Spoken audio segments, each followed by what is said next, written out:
Hey, good morning, good afternoon, good evening, good night. And that fourth meal. And the fourth meal. What an honor for us that we have Kanye West on Juan Epstein. We've been trying to get this for a long time, Ye. Yeah. Has 88 Keys told you? 88's always said he's promised us he would put you on to our podcast. We do this nerdy, like, historical hip-hop podcast. Okay, dope. We don't want to talk about your issues with paparazzi and any big headlines you got. We want to talk that real shit. So we're trying to get, so there are a lot of things we talk about with you that we want to get historically that we think are super interesting and haven't really been touched. Okay. Like, I'd love to start with your early hip-hop producer stories. Like, I don't even know really the first hip-hop producers to influence you from the very beginning. I like it. Yeah, like No ID is my biggest inspiration. Like as a you, producer. Right. but because you met him, or what were you listening to? You were already into Common off top. It was the Common Sense stuff. Yeah, I already love that style of music, and I think it related more to me because I was from Chicago. Right. So they were the only ones combining that like New York hip hop with a Chicago attitude on top of it. Yeah. Were you more Pete or Primo? Ooh, good one. I think I was more Pete Rock. But I love Primo also, and of course the RZA and just all those people I reached out to when I did My Beautiful Dark Twisted Fantasy. So, yeah, but like songs like I Gotta Love, like certain samples like that just meant, man, it definitely Pete Rock. I mean, why that one? That's funny. I don't know if I've ever heard anyone reference I Gotta Love as a song that they would It like. makes sense, though, the way the sample with the words in it. Yeah. It's kind of like a Jamaican sample like that, and the way he turned it up, man. That's that emotion and feeling that I was always trying to go to and also like QTip, so like Midnight Marauders, Electric Relaxation, Award Tour, records like that. Like when I did the College Dropout, I was really attempting to get that type of sample and that type of feeling at all costs, at all times. Yeah, I get super nerdy. Take it to the next level. Super nerdy, because you're a Pete Rock fan, QTip fan, but then you have this affection for RZA music. So you an MPC or you an ASR type of guy? I use both. Use both. You mix it up. Yeah, I mean, you're a fucking weirdo. Yeah, Why you mixing both. it up? Yeah. Is that uncommon, Cipha? Very uncommon. You're generally there's a mindset. There's a certain type of person.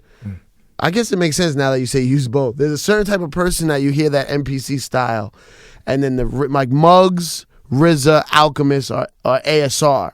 That fucking weird, loud, little bit off. You know what I'm saying? And Pete Rock shit is just perfect.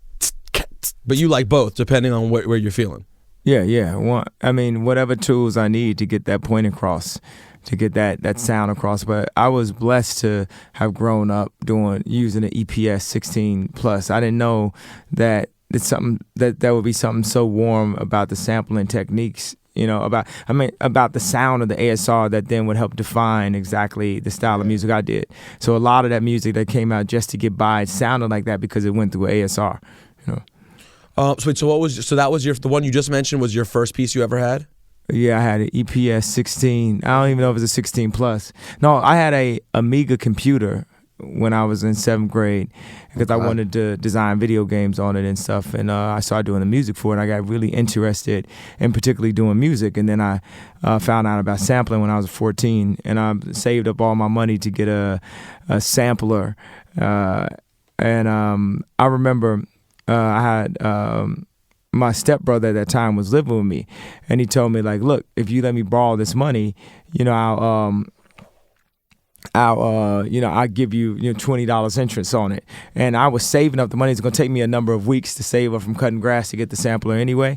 So I was like, yeah, cool. But then once I was getting close to it, he wasn't really giving me the money back. And I remember, my stepfather told me one time, like, don't ever loan him anything, right? Never. But before, he had talked me into a loaner. And I remember this other time where I used to always get on punishment and told not to use the phone.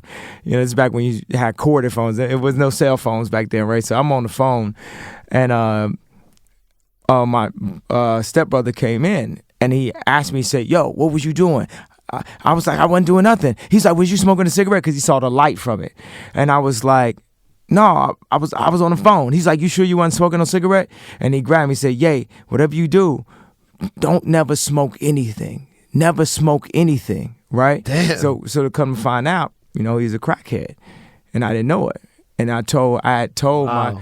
and I didn't find out until I asked my, stepfather for the money. I was like, man, I got to get my sampler. And he had kicked him out the house. And you had basically initially, unbeknownst to yourself, gone into business with a crackhead to get your sampler. Yeah. Not knowing that. But yeah. So you eventually got the sampler? I eventually got the sampler. What was it, like 7 seconds or something? What'd you have? No, No, the sampler was for the computer. So I used to sample on the computer before I got an EPS. Oh. I didn't have the right equipment. And I was always like, if I get the right equipment, then I'm going to be able to like do this and do this. And I would always like study it. I'd be so into it. Like I'm really like focused when I'm really, I'm passionate about something. So I would study it. Yeah, we know that about you. Yeah. So I would study and get into it. And I think it's like, right now, for me as a celebrity, like sometimes people think it's weird for me to like call out fashion people or say I don't got this, blah. All I'm doing is I'm trying to get my new EPS 16. Did you ever meet Dilla in person? Yeah, all the time. We hung out. He gave me drums. We worked on Common album together. And you guys worked on Common together. And you guys talk semi-regularly? Because you once said he had the best drums in hip hop. That was a quote I remember seeing on a Dilla record. Did you admire him for his drums specifically, or? Yeah, 100%. That man was a genius. Whatever he could do to tweak that MPC, the way he worked it in a different type of way. Everybody had the real producers, everybody had their swag and they thing that they brought. I had this production level where I would take these like really infectious samples, put an infectious thought idea that everyone could relate to, because it felt like no one could relate to me, or no one wanted to be me. Everybody wanted to be more like gangster and stuff when I was coming. So I put that together and kind of created this palette that JayZ helped me out with the blueprint to make that popular, because JayZ's really great at setting new trends and everything, so he made that popular, and I put that spoken word style on top of it. But my drums, if you listen to my sonics, they wouldn't compare to anything that Dilla was doing, or anything that Dr. Dre was doing, or anything that Swiss Beats was doing, or anything that Pharrell was doing. My drums are actually my Achilles heel. So what you guys got to understand, it's like Yeezus is an exercise in drums and mixes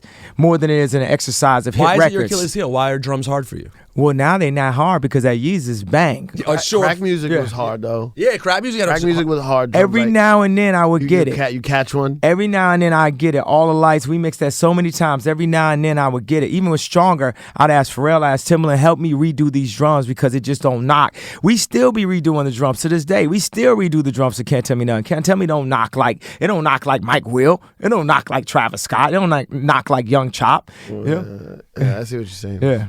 And lastly, what about Michael? You talk about Michael all the time. You did a remix for him. Did you ever have an MJ personal encounter? Yeah, I sat with Michael Jackson. I met him over Leonard Cohen's house, and I just vibed out with him. And then, I think Michael the one that put that battery in my back to do 808s.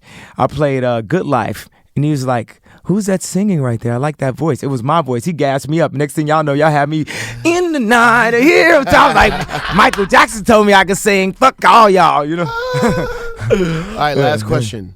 Yeah. I've always wanted to ask you this. Yeah. What's a Oluwapdu? The Oluwapdi. What is that? That was just like some shit we used to stay in Chicago. We almost, I haven't heard it said in a long ass time and shit. So that was just like psyching somebody out, Oh, how do you say it? The Oluwapdi. Oluwapdi. Yeah, the way he sounds on the I tried record. to hit you with the Oluwapdi. Right.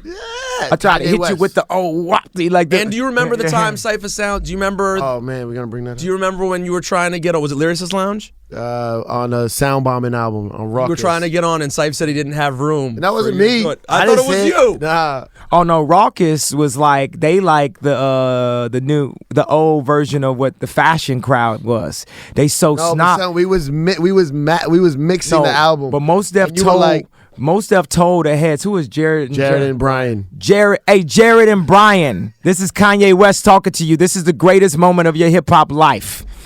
You passed on signing me because I didn't have a look. I wasn't official enough. You didn't like the way I rap. But guess what? I thunk myself to annihilate and become the most important hip-hop musician of all times. And I'm just getting started. Jared, what is the names Jared again? And Brian. I done already forgot your name. And that's even important to you. Thanks, yo. My shout out almost got you some pussy. And then it fucked it all up. Yo, thank you, man.